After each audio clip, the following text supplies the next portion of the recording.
See, I'm going to let you in on a little secret. Once Yeah. you've been playing fingerstyle for a while, it's totally, I don't know, just hits notes. You find a nice chord, and whatever note you hit, hopefully it sounds okay. So there's no real pattern. But once you get that, right. It's, I don't know. I just keep them moving. Yeah. Remember, have you ever, when you were a little kid and you'd go up to the piano and you'd just like randomly just move your fingers around? Yeah. That's kind of what this hand is doing, hopefully with a decent chord on the left hand. I like it. There Quinton, you go. thanks for being here.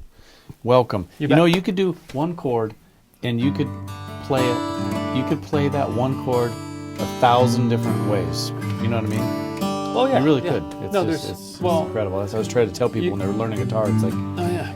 You know. And you haven't even added in the factor of facial expression yet, which really, it's kind of like when you're serving food, you could put it on a paper plate where you just, you don't see anything. Or you put it on a silver platter and just, make the faces. Presentation goes a long way. It does. Well, welcome everyone. Paul here, Music Villa. We're in downtown Bozeman, Montana.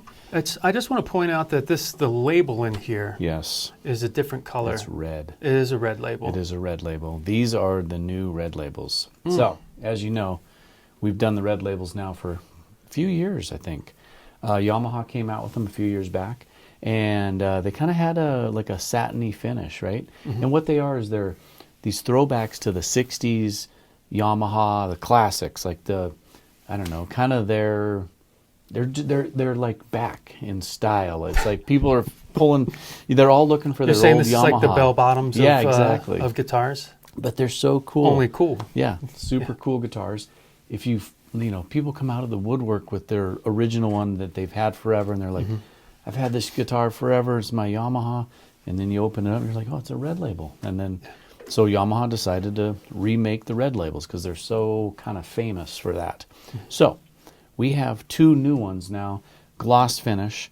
I was going to compare them to the other ones, the flat finish, but we don't have any. So they fly out. They fly out, and I think they're gone. I think this is replacing it. That I don't know. Don't quote me on that. But I'm not sure if we can still get the other one or not. But I think these might be the new way to go. So FS5, okay, all gloss, mahogany, spruce top, and then the FG, which is the bigger body.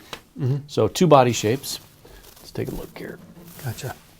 Now the normals would be, is it FS5 also, or how do they like? And they have a FS3. FS3. So and then FS3, the X 5 is with and a pickup, right? Okay. So this is just a FG5. FG stands for folk guitar. I also call it a dreadnought. And then FS stands for folk small. So FS5. It's I might be able to remember it. So on the standard models, now these are a significant step up, right? As you move up to not huge. It's not in that range of the F9s. Not there, right? Nope. But you can hear, can feel. There's a lot of craftsmanship in here. But even in the lower models, which are so incredibly accessible, they're so affordable. Right. I just say, whenever I talk to somebody who is looking for their first guitar or a guitar for, a beginner, or they just want to move up from something that's not perhaps playable because it's such low quality. Yeah. If they're very budget conscious, I always point them to the Yamahas because I just don't think there is in that entry level price point. There are no makers that there's nothing that seem to compete I agree. with the quality for the value. The price. This isn't even that crazy of a price range, and these are phenomenal quality, phenomenal. Yeah, you can let's feel hear it. the. All right, let's hear the two. This one actually has a little depth for what I would refer to as like the OM kind of style.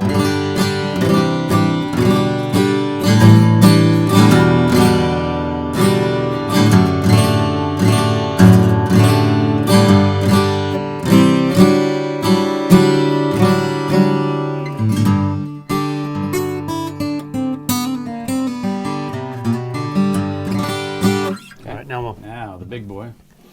That one is going to have some depth. Hopefully it's still in tune. Whew. That's big.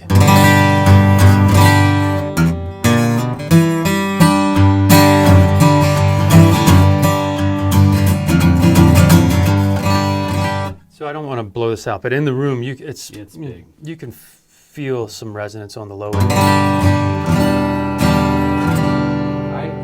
This guitar's not even gonna.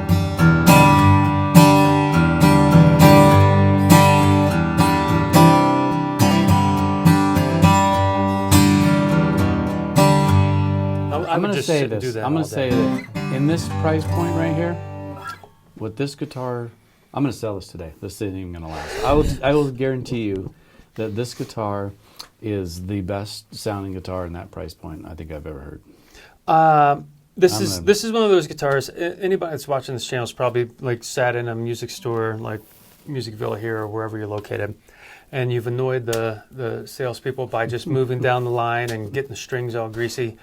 But you've been in that situation where you're playing along and yeah, it sounds good. It's okay. I like the way this feels or whatever. And then you hit that one guitar where it's like woof. Yeah. Suddenly it's it's a quantum leap above the sound, volume, tone, whatever it is. And this already feels that way. Oh. It's big.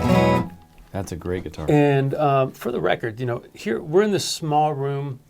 A lot of times when you're playing in acoustic rooms, what you're hearing are all those guitars on the walls. They're singing back to you, right? They're somewhat sympathetically resonating. They're picking up and resonating back. So it really sounds good usually in those acoustic rooms with a bunch of guitars. We don't have that here, and this thing still sounds really awesome.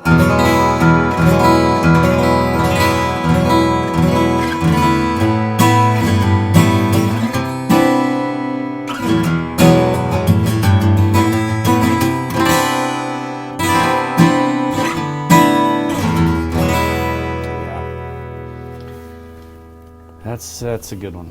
When we are comparing these two, we're not necessarily comparing for. It's just to show you the difference. There's a need for the smaller body. Mm-hmm. Sometimes you're singing this thing. Some people don't want this big of a guitar to blow out your.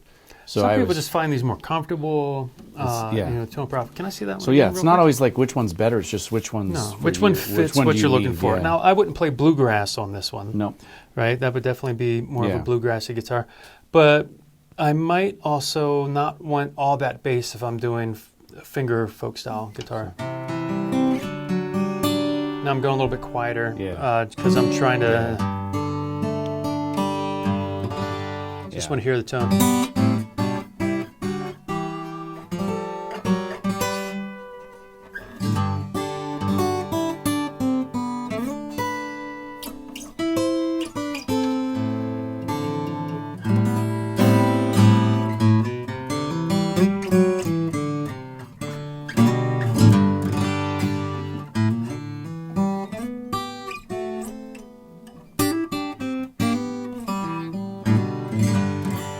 Very nice. Anyway. Good looking guitars. They are. A couple questions real quick. I don't want to drag this video on too long, but I'm looking on the inside bracing and it's going back to this air.